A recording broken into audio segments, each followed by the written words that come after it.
আসলে BM high স্কুলের মাঠে যে গ্রাউন্ডে খেলা হচ্ছে এই গ্রাউন্ডটা আসলে অনেক এবড়ো খেবড়ো জায়গা, খেলোয়াড়দের খেলার উপযোগী নেই।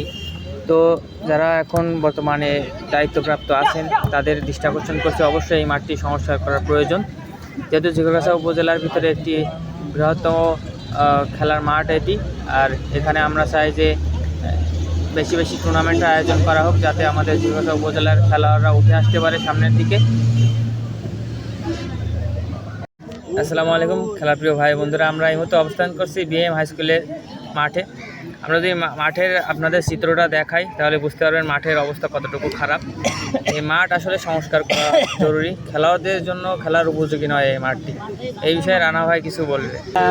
এই মুহূর্তে আমরা বিএম হাই স্কুলের মাঠে উপস্থিত হইলাম, যে উপজেলা ভিত্তিতে টিম গঠন করা হচ্ছে, ছেলেবেলেরা আছে, অনেক ছেলে সুন্দর সুন্দর প্লেয়ার এসেছে মাঠে, কিংবা রিজভি অনেক ভালো ভালো প্লেয়ার কিন্তু এসেছে এই মাঠে খেলা দেখতে এসেছি।